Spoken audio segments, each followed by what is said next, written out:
ওর পরিবারকে আমি কখনোই কোনো অবস্থাতেই বিপদে ফেলার মতো অবস্থানে আমি কখনোই রাখতে চাইনি। এই 4টা বছরে, আমি 4টা বছর বলছি কারণ আমি 21 থেকে এভাবে ধরে আসছি, 21, 22, 23, 24 গুনলে জিনিসটা হয়তো 3.5 বছর হবে।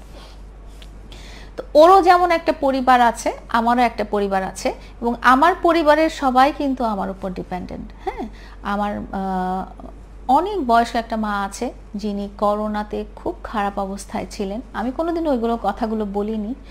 আমার বাচ্চাদের কথা আপনারা সবাই জানেন, এবং আমার এই নিজস্ব পরিবার ছাড়াও আমার আরও কিছু পরিবার আছে যারা আমার উপর ডিপেন্ডেন্ট। হ্যাঁ, যেসব কিছু অবিবাহিত বিবাহযোগ্য মেয়ে আছে যারা হয়তো কাজ করতে যেয়ে নানা রকম হ্যারাসমেন্টের শিকার হয়েছে, পুরুষ দ্বারা নানা রকম অ্যাবিউজড হয়েছে, বা এমন কিছু মেয়ে আছে যাদের ছোট বাবু আছে সেই জন্য তাদেরকে কেউ কাজে নিচ্ছে না, বা এমন কিছু পরিবার আছে যেখানে বাবা মা দুজনেই খুব অসুস্থ এবং তারা কাজ করে তাদের সন্তানদেরকে খাওয়াতে পড়াতে পারছে না।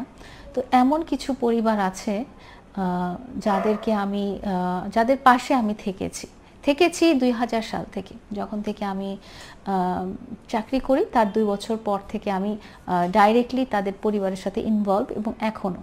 এবং এইসব পরিবারের মধ্যে এমন এমন পরিবার আছে যারা এখন স্ট্যাবলিশ হয়ে গেছে, যাদের ছেলেমেয়েরা পড়ালেখা করেছে, একদম ইউনিভার্সিটি পর্যন্ত করতে পেরেছে, কন্টিনিউ করতে পেরেছে, যারা হয়তো টাকার অভাবে তখন পড়তে পারছিল না, এবং তারা এখন চাকরি বাকরি করে বা ব্যবসা বাণিজ্য করে নিজের পরিবারের হালটা ধরতে পেরেছে।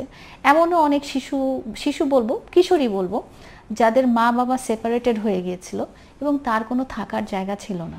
হ্যাঁ, ও তাকে নানিও নিচ্ছে না, দাদিও নিচ্ছে না, মাও নিচ্ছে না, বাবাও নিচ্ছে না। তো এমনও কিছু কিশোরী আছে যাদের এই ধরনের আশ্রয়স্থল নাই। তো আসলে এই কথাগুলো আমি কোনোদিনও বলতে চাই না, কারণ এগুলো আমার একান্ত ব্যক্তিগত সংগ্রাম। তো এই ক্ষেত্রে আমারও যদি কিছু হয়ে যায়, এই এতগুলো পরিবার এবং আমার নিজস্ব পরিবার, যেখানে আমার সন্তান এবং আমার অনেক বয়স্ক মা, যিনি করোনার মতো একটা অনেক বয়সকালে সিভিয়ার পর্যায়ে অসুস্থ হয়ে গিয়েছিলেন, তো তাদের দায়িত্বও কিন্তু আমার উপরে। তো মামুনের ব্যাপারটা যে আমি বুঝবো না এমন না।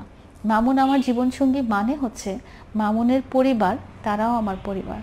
হ্যাঁ, আমি ও যখন ছিল না 20 দিন, আমি কিন্তু ওর কাছের কিছু মানুষের কাছে প্রতিদিন আমি খোঁজ নিয়েছি।